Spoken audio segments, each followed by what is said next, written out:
You may have heard about a radical plot to blow up downtown Toronto. It was foiled by police. But like so many stories about thwarted terror plots, it seemed to hit the news one day and all but vanish the next. Now, Muslims Against Jihad director and producer Martin Burke takes a closer look at the Toronto plot and finds new, disturbing information. In June 2006, 17 men from Toronto were arrested in pre-dawn raids and charged with planning massive terrorist attacks. This group posed a real and serious threat. It had the capacity and intent to carry out these acts. These acts were, it was claimed, the use of huge quantities of explosives to set off a series of bomb blasts across downtown Toronto. According to police, one of the two ringleaders of the group was 21-year-old Fahim Ahmad, who not only met with the two men from Georgia who had videotaped locations in Washington, D.C., but also rented a car for two Somali-born Muslims who used that car to smuggle weapons into Canada. 21-year-old Fahim Ahmad regularly attended the large Saladin Mosque in suburban Toronto and confided in its outspoken imam, Ali Hindi, that he had rented a car for the two men smuggling weapons into Canada.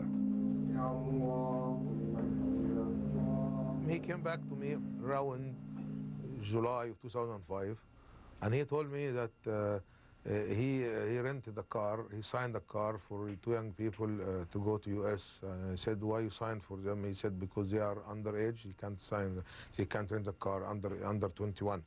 So, and then they went there to buy a gun to smuggle it to Canada. You know, so I said, you know, this is illegal. This is, you know. In the forest north of Toronto, the locals began noticing something unusual in late 2005 and into the new year of 2006. Did you hear any weapons? Well, you heard some gunshots and that. Some of the neighbors said they had heard some automatic fire and things like that. The area is a kind of boundary where the rich farmland of the south meets the granite formations of the Canadian north. It is an area more accustomed to hockey and hunting than to preparations for jihad. But it was here that a group of young men arrived at a time when the roads were usually impassable.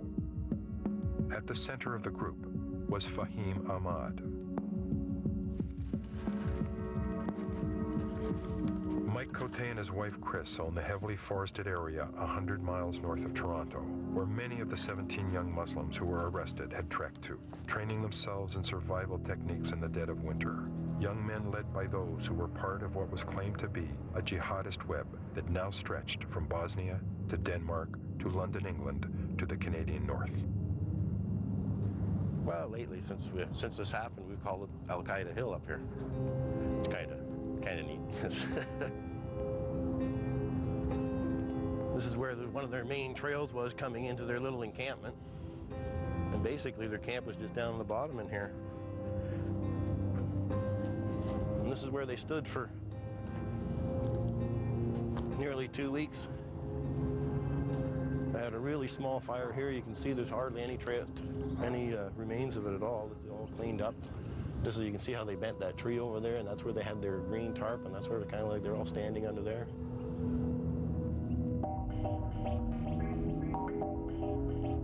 Less than 6 months after leaving this training camp, they were arrested in a flurry of publicity and chaotic court appearances that were to project an image of violence and destruction. And yet there were those who claimed genuine disbelief that these young men could ever have been led into such a plot.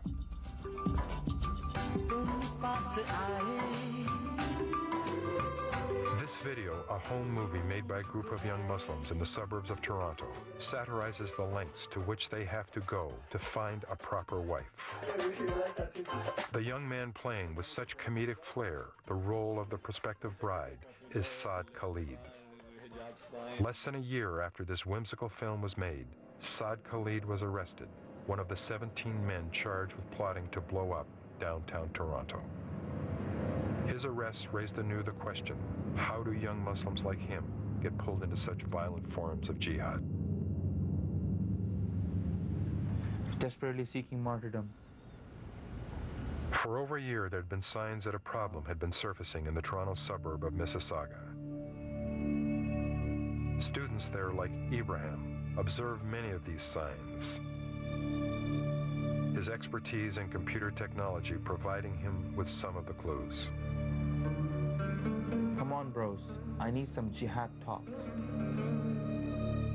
On his screen are a series of comments by one of the 17 arrested, made long before he was taken into custody. The online postings contained angry condemnations of the society around him as being opposed to Islamic law and jihad, and talked of a pent-up anger. It was an anger that began to concern others, the moderates, who tried to head off what they saw as the trouble that lay ahead. 3 of those arrested came from the same high school in Mississauga, an area where Ahmed Amruddin is a young Sufi sheikh counseling Muslim youth and attempting to steer them away from trouble, the kind that has been espoused by the radical Wahhabi and Salafist forms of aggressive Islam. When I send them an email with all the proofs citing where their fallacies are, I was given a reply, which I have till today in my email, which was to the effect, "Who are you and why are you sending me this kind of filth? May God destroy you." Moderates like Ahmed Amruddin are often caught between the suspicions of the mainstream population and the hostilities of the Islamic extremists. Instead of saying that, Muslims should go back to their countries and all of this, well, if we went back to our countries, those guys wouldn't. And, good luck with them, because you need us here. What is the attraction of this extremist form of Islam to these people?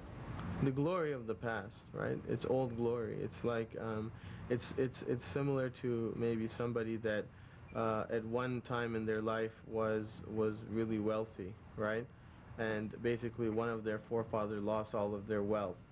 And they drive by one of their old houses in their neighborhood where they used to live. And, then they're told by somebody that, hey, you know what, I can move you back in here, but you're going to have to do 1 or 2 illegal things, and you can have this house back.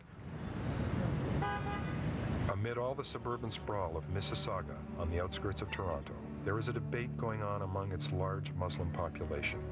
For moderates, like Ahmed Amruddin, there is the question of who is financing the big new mosques being built in their area.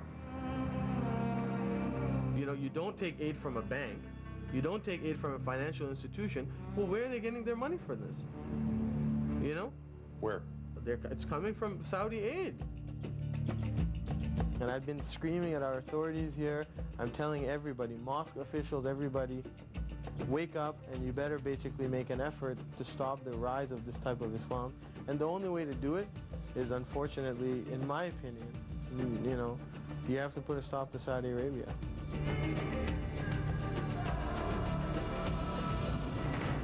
For the moderates in the Muslim communities, Saudi Arabian influence and funding is seen as one of the problems they face, because with it comes a strict Saudi or Wahhabi form of Islam. In the last Canadian election, Fahim Bukhari was a campaign manager for a Muslim member of the Canadian Parliament who had argued publicly against one of the 17 men who were later arrested on terrorism charges. Most of the book, Islamic literature, even interpretation of Quran, the holy book of Islam, come in this country, they came from Saudi Arabia. You just go any mosque in Toronto. I'm not saying the management of the mosque deliberately buying to keep it in the mosque. Most of the mosques are run by moderate Muslim, or they're not subscribed to the violent or extremist ideology. But even in those mosques, you see the Quran, interpretation of Quran books are supplied by Saudi government. Any mosque, almost. By the Saudi government. By the Saudi government. On the major highway linking Toronto and nearby New York State is one of Canada's largest mosques. The bookstore in this mosque had the following material for sale: books by Khattab and Maududi, 2 of the founding fathers of the most aggressive anti-Western Islamic movements; numerous Wahhabi publications from Saudi Arabia on proper Islamic behavior; videos on various forms of jihad and political issues, including one on whether or not author Salman Rushdie should die for insulting the Prophet. It concluded that a case could be made for his death. We do not accept people who disrespect our religion. We put our religion in front of ourselves.